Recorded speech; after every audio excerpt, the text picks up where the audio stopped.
One of the great gifts of our Hindu tradition is that so many of our wonderful compositions, including Bhagavad Gita, were written in this rhythmic style. Not only did they convey deep wisdom, but they did it in a way that with meters so that they could be chanted and recited in this beautiful, poetic and rhythmic manner. I think Bhajan Govindam is a wonderful example of a poetic text. So in our last class we stopped at verse 22.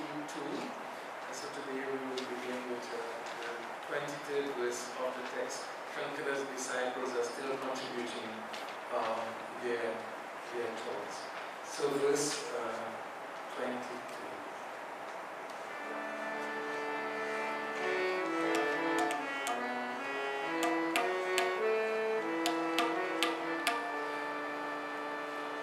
Kastvam koham kuta ayata, kastvam koham kuta ayata, kame janani kome tata, kame janani kome tata, iti paribhavaya sarvam saram, iti paribhavaya sarvam saram, vishwam tyaktva swapna vicharam, vishwam tyaktva sarvam saram, kastvam koham kuta ayata, kame janani kome tata, iti paribhavaya sarvam saram,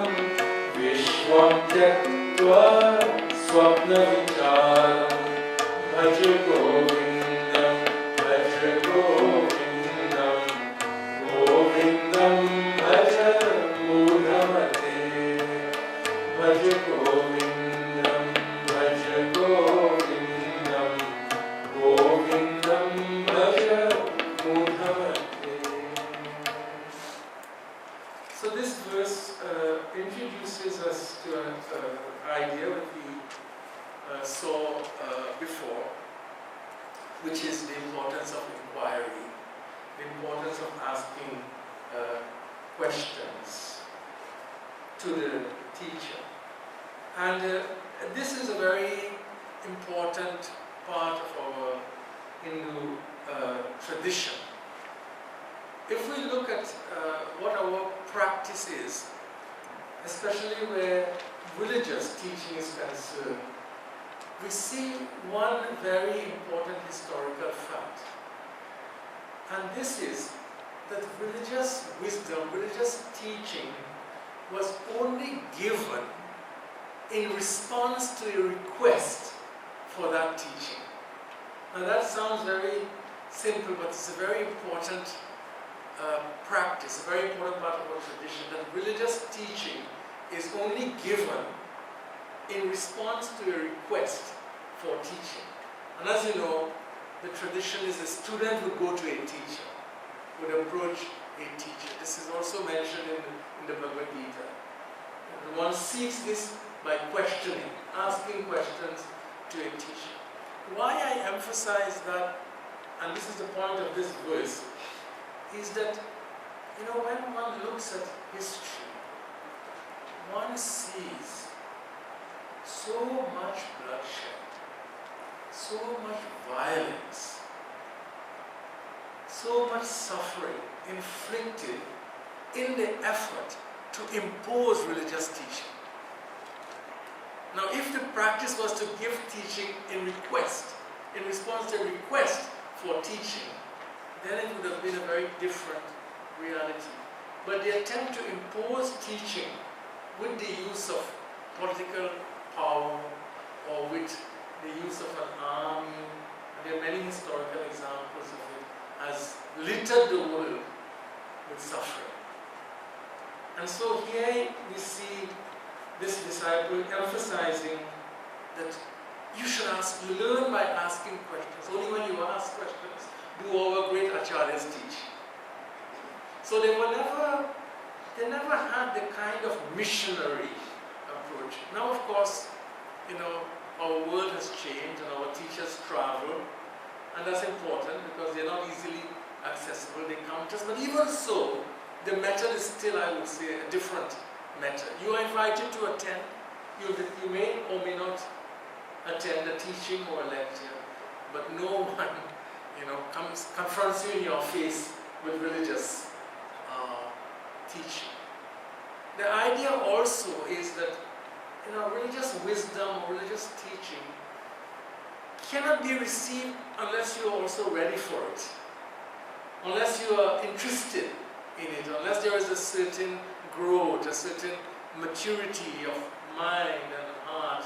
Whatever is offered will not make any sense, will not be of much value. So that was also important. We speak of the adhikari, the one who is qualified, the one who is receptive to the receiving of knowledge, and we'll see that point coming here. So I think this is kastvam koham kuta ayata. The fundamental religious questions are articulated in this book. Who am I? From where have I come? Who's this family, Kame Janani? Who's this family to which I belong? So this disciple emphasizes paribhavaya, inquire, who am I? From where have I come? Where am I going? What is my destiny? What is my what's the end point of my journey? These are the questions that one asks to the teacher. So he's given an indication of the kind of inquiry that a religious student should make. And it is these questions are so rare. Bhagavad Gita says, Manushyanam sahasreshu kaschit yatati siddhi. Among thousands and thousands of people, one person might be interested in these kinds of questions. Kasya tvam kaha kuta ayata, who I am, from where am I? It's a very rare kind of inquiry, a rare kind of question. So paribhavaya, keep on asking again and again until you have clarity of understanding. And then he concludes with an important line that needs some clarification. Vishwam tyaktva swapna vichara. Vishwam is the word. Give up the word. Tyaktva, to give up. Swapna vichara. Now, while in this verse the disciple uses the example, likens the world to a dream, swapna, I think it requires some pause and reflection. Now, we have many interesting terms in Sanskrit when we're speaking about the world and about reality. So, one is anritam. Anritam. That's one Sanskrit term. Anritam. So, anritam means or refers to something that is taught, something that you think was real, but then you discover later that it was false. That's called anritam. So something that you think is real, but later on you discover it was false. Now you have an error of perception, an error of seeing, or you made a wrong conclusion about it. So there are many examples that are given. Shankara gives the example, of someone mistaking a post in the night for a ghost. So you think there's a real ghost there because the light is not very good and you're walking.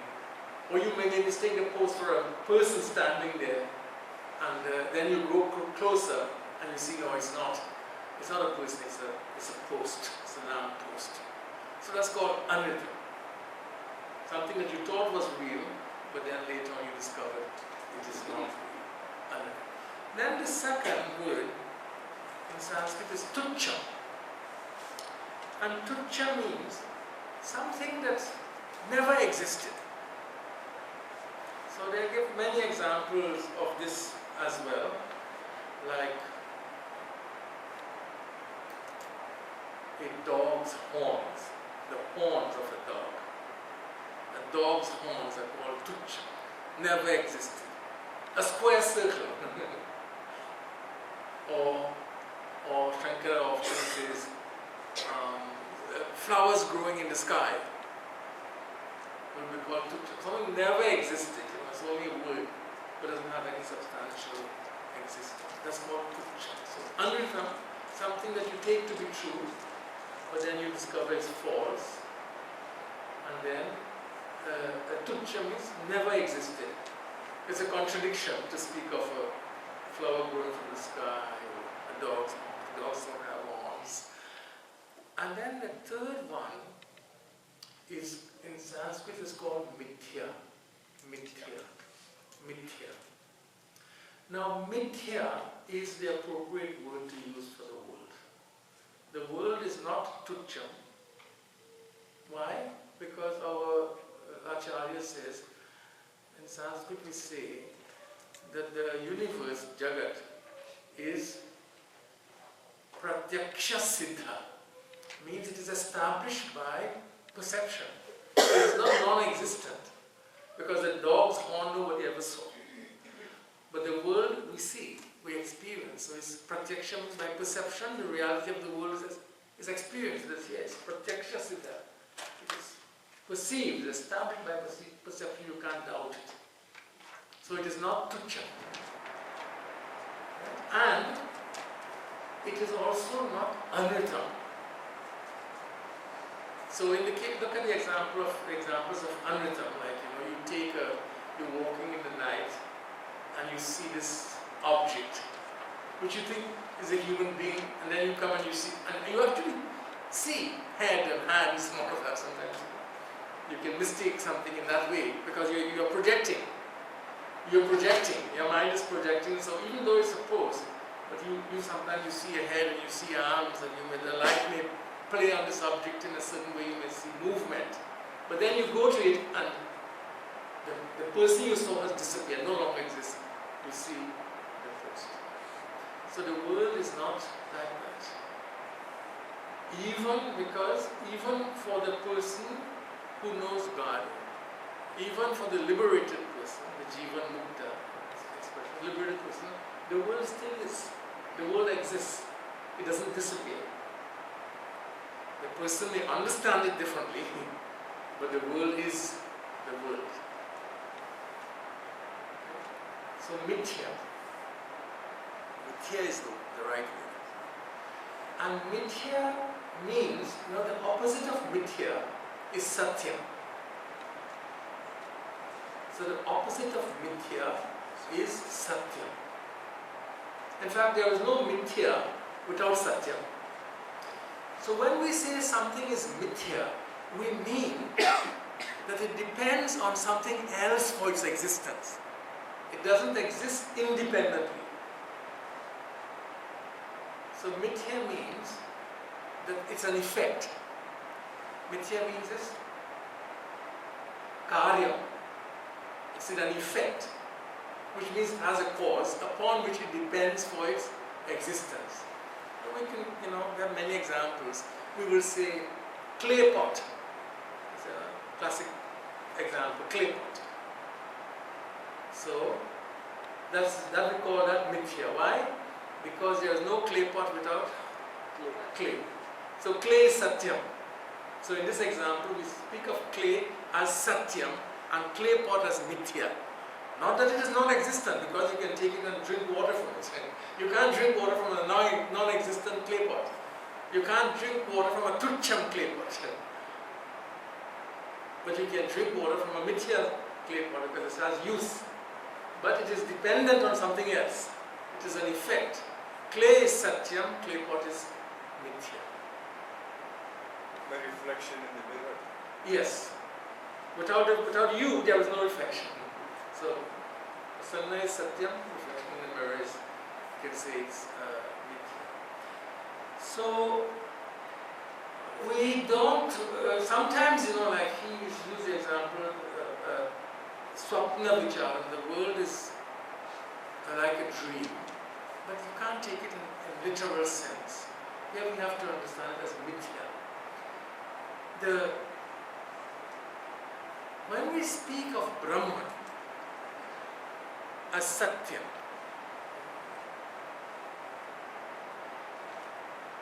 there is a famous expression, Brahma Satyam Jagat Mithya. It's a very famous quotation. Brahma Satyam Jagat Mithya. When we say Brahman is Satyam, we are speaking of Brahman as the non-material, the non-material reality, the non-material dimension, or the non-material reality, because of which this material reality exists, and in the absence of which it will not exist. Brahman is the non-material reality present in everything. Not the non-material reality present out there, but the non-material reality present here. This is why, the example of clay and clay pot is a good one. Because where the clay pot is, the clay is in and through the clay pot. It's not separate from it. So that non-material reality that is present in everything, because of which everything exists, in the absence of which it will not exist, is called Satya. And the effect is called Mithya. Now, why I'm saying that we have to understand the Swapna word correctly. If I know this truth, if you know that the clay pot is dependent on clay, that clay is Satyam and pot is Mithya, the pot does not disappear. In Tucham and Anritam it disappears. But in Satyam Mithya relation, understanding doesn't cause the object to disappear. When you understand it, I give the example just now of himself and looking into his mirror. Oh, this is my reflection. That knowledge doesn't cause the reflection to disappear, but you understand it. You understand something. You understand that there is a non-material reality because of which this world exists. That non-material reality is really what we speak of as God, as Ishvara, in our Hindu tradition. And of course, one important dimension of the Hindu understanding of Ishvara is, and this is why again the clay and clay pot is a useful example. You have in some traditions this understanding of God as a reality separate from the universe, different from the universe, outside of the universe, perhaps, whatever that might mean. And so after the universe is created, it doesn't depend continuously upon its creator. But if you take a clay and a clay pot is always dependent on the clay. If there is no clay, there is no clay. There can be clay without a clay pot, but there can never be a clay pot without clay. So there can be this non-material reality without a universe, but there can't be a universe without this non-material sukshma, without this non-material reality, which is Satya. That's what we mean by Satya. And therefore we speak of the effect as Mithya. Mithya doesn't mean dream or non-existent, it means dependent existence. Dependent existence. That which does not exist without its cause, or that which cannot exist apart from its cause, is called Mithya. And that upon which it depends is called Satya. So even as there can't be a lie without truth. Even a lie depends on truth. You don't have a notion of a lie without truth. So similarly, you can't have Mithya without Satya. If I tell you a lie, it's because there is some truth, and this is a lie. Lie is dependent also on the existence of truth. So this is what this disciple is calling, inquire. And this inquiry, what is the purpose of this inquiry? Is to help us to understand this Satyam. This Satya-Mithya relation is very important here. And he is speaking here also of this quality of Vairagya. When he says Vishwam Tyakva, it doesn't mean give up the universe, but understand the nature of the universe as dependent on Satyam. So, therefore you give a higher value to Satyam than Mithya. So there's a value dimension to the understanding also.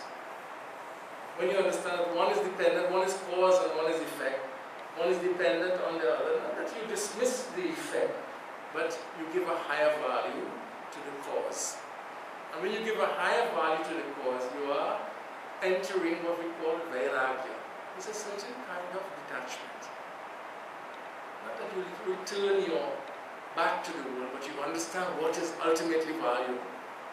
Mattaf parataram nanyat kinchidasti jat dhananjaya. So that's in the Bhagavad Gita, Krishna says in chapter 9. Mattaf parataram nanyat. There's nothing higher than God. Satya. Mattaf parataram na anyat. Kinchidasti dhananjaya. This world, there is nothing higher than or beyond God. There is nothing beyond Satyam. That's what it means. Satyam is where it stops. There is no Satyasya Satyam. Satyam. And when you understand that, then you give a higher value to Satyam. Because the world also derives its value from Mithya derives its value from Satyam. Satyam is what gives value to Mithya. So this is called Vairagya in our tradition. So it's, those distinctions are very important. Mithya, Satyam. So I think, sometimes, we use the words and someone might say, this world is only a dream. Like a dream. Swapnam. But it's important to say it's mithya. Dream means, when you wake up, why is it not like a dream? And why this, sometimes the example falls. Because, if you go to bed and you're having a dream, at the time that you're having the dream is true. When you wake up and you know the dream is false, it disappears. But this world doesn't disappear for us. When we know it as mithya, it doesn't disappear because it is not our creation. The difference between the dream and this world is the dream is our projection. The world is Ishvara's srishti. This is God's creation. We have to understand this relationship with God, but we can't make it disappear.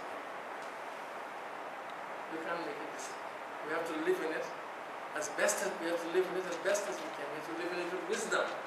But we don't have the power to cause it to disappear, as we can make our dreams disappear when we know Satya. So when you know Satya, Mithya doesn't disappear, but you know something now about the relationship between the two. You see something more. Everything you see something more. That is called darshan. It's called darshan. If I just see, if I go upstairs, to the mandir, I stand before Varadaraja, I only see a form. That's one way of seeing. But if I see the more, the divine present in the form, I see the Satya. And that's called darshan. Darshan is to see the world and to see Satyam. If you only see Mithya, it's not darshan. Darshan is to be aware of the Satyam, that is the ground of the Mithya, on which the Mithya depends, which it is, we call that seeing, darshan.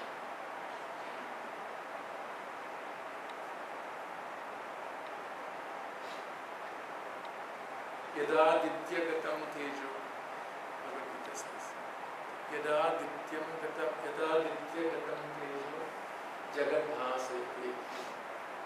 Yat chandramasi yat chagam, tat tejo vidhimam.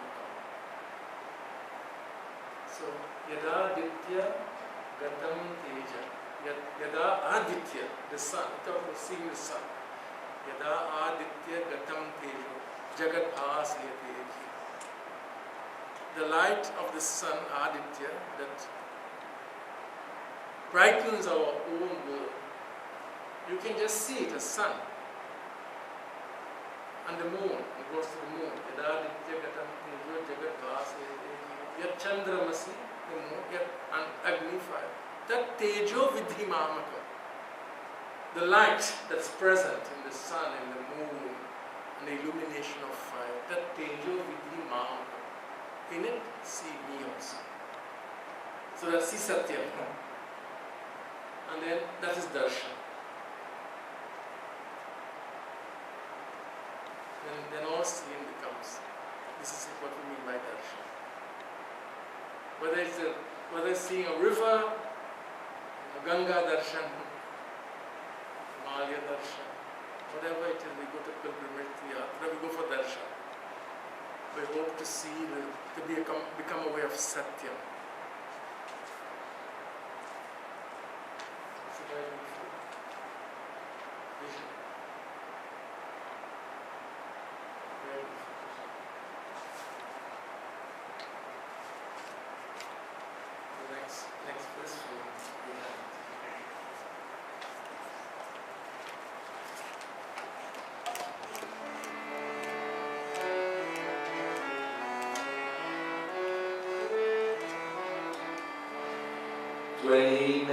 Tvayimecaya Traiko Vishnu Tvayimecaya Traiko Vishnu Vardham Kupyasi Meyasa Vishnu Vyartham Kupyasi Meyasa Vishnu Bhavasamachitta Sarvatra Tvam Bhavasamachitta Sarvatra Tvam Vanchasya Chiraya Vishnu Tvam Vanchasya Chiraya Vishnu Tvam Tvayimecanya Traiko Vishnu Vyartham Kupyasi Meyasa Vishnu Bhavasamachitta Sarvatra Tvam Vanchasya Chiraya Vishnu Tvam Bhaj Govindam Bhaj Govindam Govindam Bhaj Mudhamate Bhaj Govindam Bhaj Govindam Govindam Bhaj Mudhamate. So in verse 24 is one of those sort of intriguing verses in the text. It sort of reminds us that, there were people there when this verse was being discussed.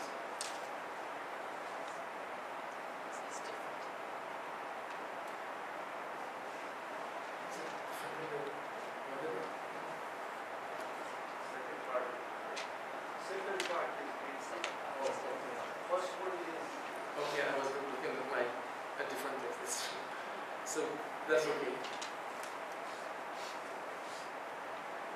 So we realize from this verse, Tvai mei cha anya eko Vishnu vyartham kupyasi meya sahishu. So vyartham kupyasi meya sahishu in this text. Kupyasi, angry. You're getting angry with me. In this verse says, you're getting angry with me. Vyartham, unnecessarily. Kupyasi, you are getting angry with me. Asahishnu, and you're getting impatient. So that the composer of this verse is speaking to someone. Why are you getting angry with me? Why are you impatient? Tvai mei, in you. Tvai, in me, cha, anya. Tvai mei cha anya. Ekaha Vishnu. In you, in me, in everyone else, the one Vishnu exists. God exists. This is the point it comes. Tvai mei cha anya ekaha Vishnu. Vyartham kupyasi meya sahishu. But you are getting impatient, you are getting angry with me. So perhaps this student is not getting this point, or is unable to grasp or understand what the teacher is saying, and saying, I don't understand what you're talking about. I can't understand. You're speaking about the existence of God in all, in you, in me, in everyone as God is. But I don't know what you mean. I'm not getting your point. I don't understand what you're saying. He's exemplifying some impatience, ahisnu, and he's getting angry. So then you see that coming to your text, there are two versions in this verse. In the text that we have, Sarvasminnapi pashyat manam sarvatrosrija bheda jnanam. So he says, what you have to do is learn, practice to see yourself in others. You'll understand what I am teaching. Sarvasmin pashya, see yourself, learn to see yourself in all others. Pashya manam sarvasmin. Of course, what is implied here also is the idea that this Atman is God. That Atman is Brahman. So maybe you can't start thinking by seeing God. You may not understand immediately how to see God in the other, but perhaps you can understand it if you try to see yourself in the other. At least you can even start with your humanity. Seeing everyone as a human being like yourself. Sarvasmin api pashyat manam sarvatrosrija bheda jnanam. So to do that, however, you have to learn, not that you should not see differences, bheda. Bheda means difference. Not that you should not see differences, but you have to learn also to see what you share with others. Focus less on difference and more on what is common between yourself and the other. And that's a kind of discipline that will then bring you to appreciate the existence of God in others. But you can start in some small way in that process. Learn to, in other words, he's emphasizing how to practice empathy, how to empathize with others. Learn to put yourself in the place of the other, which is the same as seeing yourself in the other. If someone is successful, give you an example, someone is successful and you feel envy, then think, suppose I was successful, how would I want others to respond? I would want them to rejoice with me in success. If I am unhappy, if someone is unhappy, we should not feel happy, we should think, but if we are unhappy, I would want others to be empathetic to me. Therefore, I learn to respond with empathy. Para dukha dukha, sukha sukha. When others are happy, I learn to be happy. When others are sad, I learn to understand their sadness and see what I can do to mitigate or to relieve that sadness. In this verse, the disciple is saying, this is the practice. Don't get impatient. It's not going to come immediately. Perhaps the student wants the immediate transformation. So he's getting upset, angry. He says, learn to practice this. Practice this. This is the way, eventually, to understanding and to seeing that in you, in me, the one God exists, the one Vishnu exists. It's a very fundamental teaching of our tradition that this particular disciple chooses to emphasize. And not only emphasize, but shows a way to it also. So small steps that one can take. And by learning to see yourself in the other, eventually you go to see God in the other. We usually begin our class with the Guru Stotram. And if you look carefully at the verses of the Guru Stotram and what we are chanting, the Guru Stotram is also not only in praise of the Guru, but it's a composition that also transmits a lot of wisdom. Why? Why do we honor the Guru? And if you just, Sthavaram Jangamam Vyaptam Yat Kinchit Sacharacharam Tat Padam Darshitam Yena Tasmai Sri Gurave. So I'm honoring my teacher because it was because of him, because of his teaching, because of her teaching. Sthaavaram Jangamam Vyaptam. I learned to see the Satyam that was present in things that move and things that don't move. Sthaavaram Jangamam Vyaptam Yat Kinchit, whatever there. Sacharacharam, moving and unmoving. Tatpadam Darshitam, the one because of whom I came to understand that. Which is Tvai Mei Chanya Eko Vishnu, the same point here. I honor my teacher. Chinmayam Vyapi Yat Sarvam Trailokyam Sacharacham, the same point. That which exists as Chinmaya, as consciousness in all beings, the one who has opened my eyes, the one who allowed me to see that, to know that, is my teacher. And because of that, I honor that teacher, the very, Ajnana Timirandasya, Jnananjana Shalaka, when I was blinded by ignorance, Ajnana Timirandasya. My eyes were blind by ignorance. The one who knows that the example here is the growth of cataract in the eyes, the cataract. So when cataract bursts, it's interesting, as using this example, when the eyes, the sight becomes blurred because of cataract, someone has to remove it, and then you see again. But here he uses an example of ajnana, blinding the eye in the same way that cataract does, and the one who removes the cataract of avidya. Ajnana timirandasya, jnananjana shala, with the instrument of wisdom. So maybe there was surgery to remove cataract. Just how does an example come out of this? Something wasn't happening. It makes sense. So the guru, therefore, so this disciple, comes here to this point. In the other version of the text that I recited, the first two lines are the same. Tvai Mei Chanya Traiko Vishnu Vyartham Kupyasu Meya Saisha Bhava Samachitta Sarvatattva. It's the same. It says, learn to practice being the same to others. Bhava Samachitta. Treat all others equally. It's called Samachitta. By learning to treat human beings equally, Bhava Samachitta, you will Vanchas Yachira Yadi Vishnu. You will come to understand the God who exists.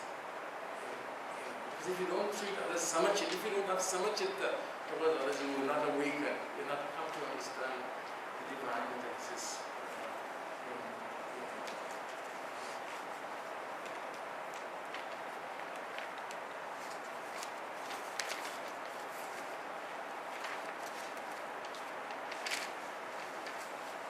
In this next verse, you will see this original version that I chanted comes. So the next disciple picks up on this point in verse 25. If you will look at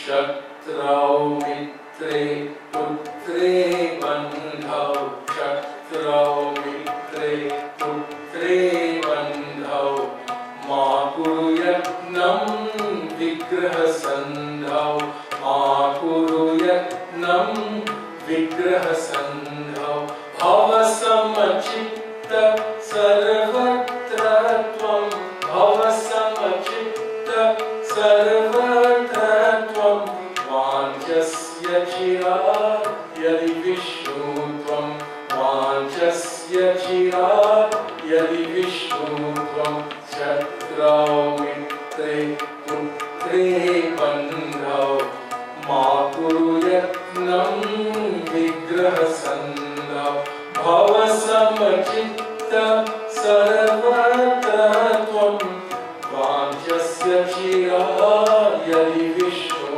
tvam, bhava bhaja govindam, bhaja govindam, govindam bhaja mudhavate, bhaja govindam, bhaja govindam, govindam bhaja mudhavate.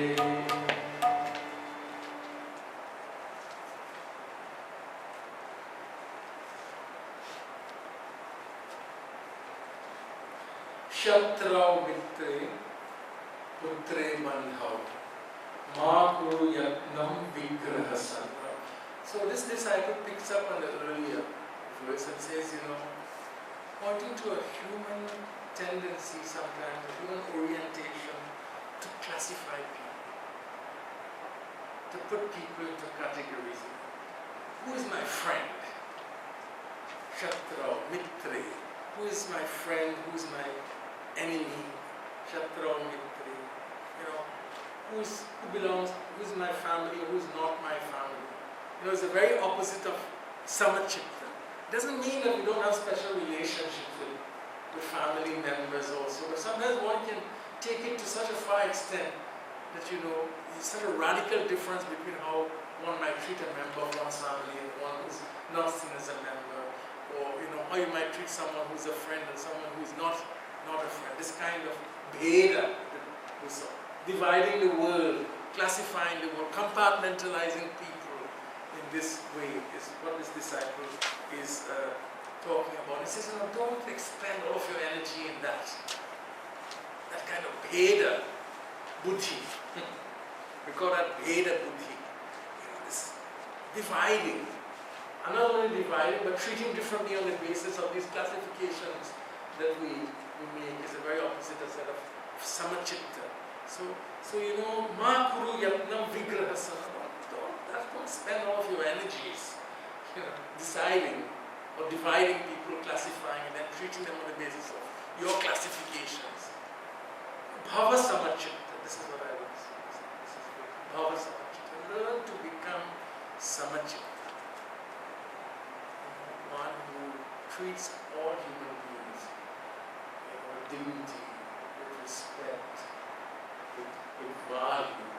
Yadi Vishnutam, if you want to get to that, if you want to grow into someone who sees Vishnu, God in all, in yourself and in others, you have to treat others equally. That's the prerequisite. That's the sadhana. That's the marga.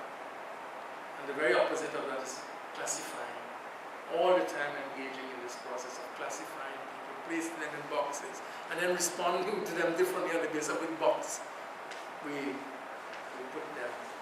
It's very valuable insight that he gives here in this verse. Shatra mitre putre bandha ma kuru yatna You're spending so much time in classifying people. Don't do it.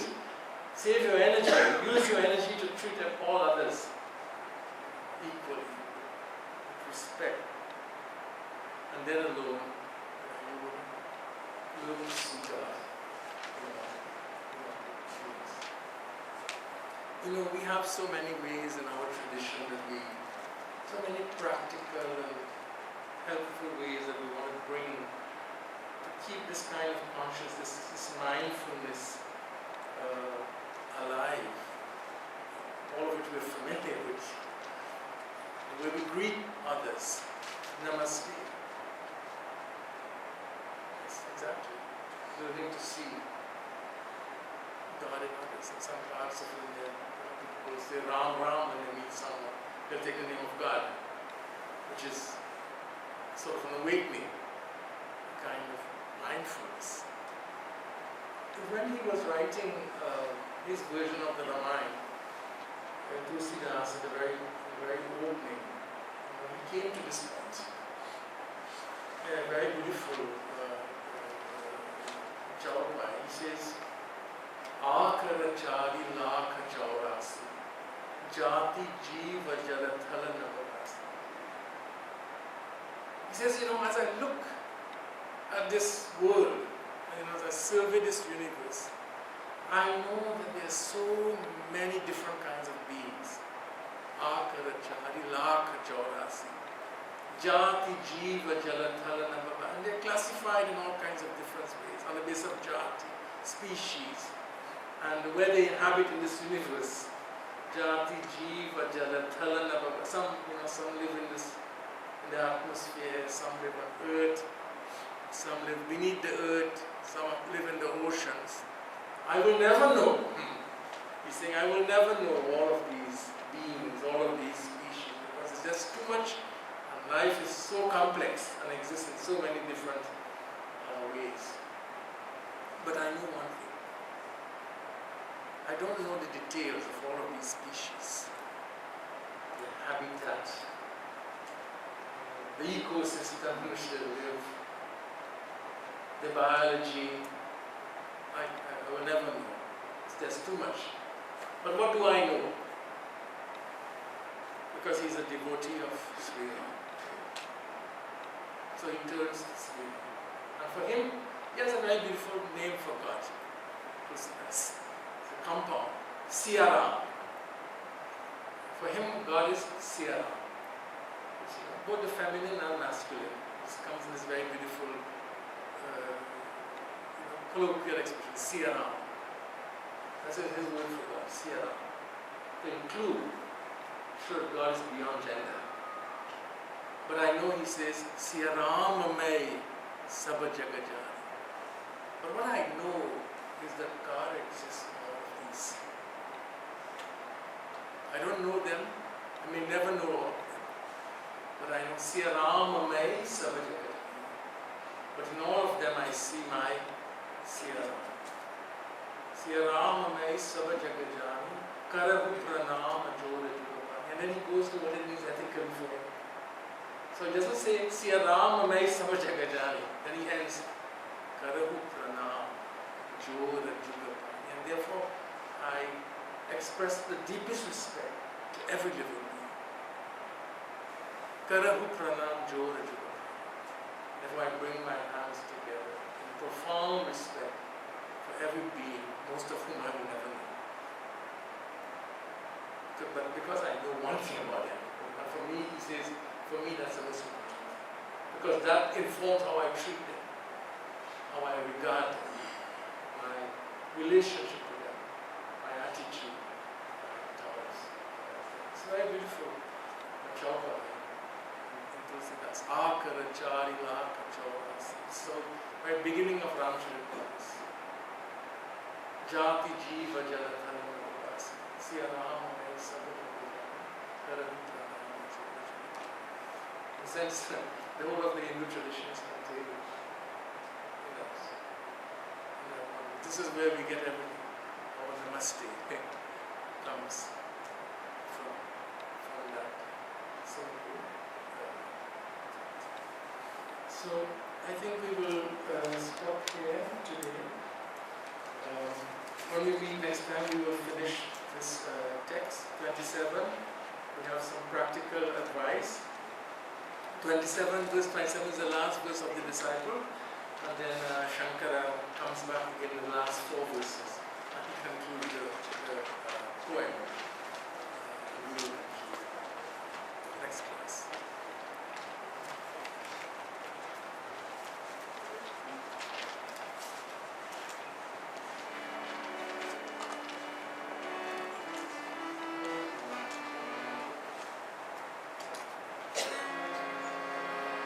Govinda bolo Hari Gopal bolo.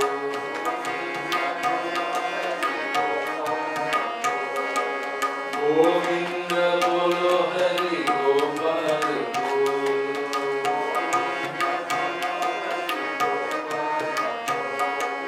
Govinda bolo Hari Gopal bolo. Govinda bolo Hari Gopal bolo. Govinda bolo Hari Gopal bolo. Govinda bolo Hari Gopal bolo. Radha Raman Hari Govinda bolo. Radha Raman Hari Govinda bolo. Govinda bolo Hari Gopal. Govinda bolo Hari Gopal bolo. Govinda bolo Hari Gopal bolo. Govinda bolo Hari Gopal bolo. Govinda bolo Hari Gopal bolo. Govinda bolo Hari Gopal bolo.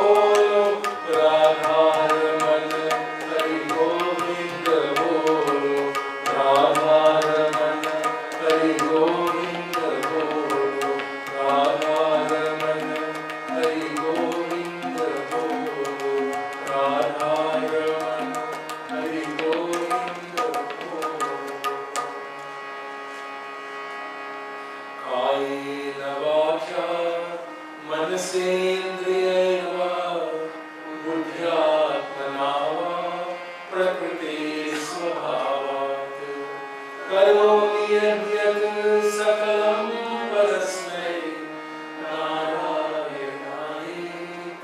समर्पयामि नारायणायेति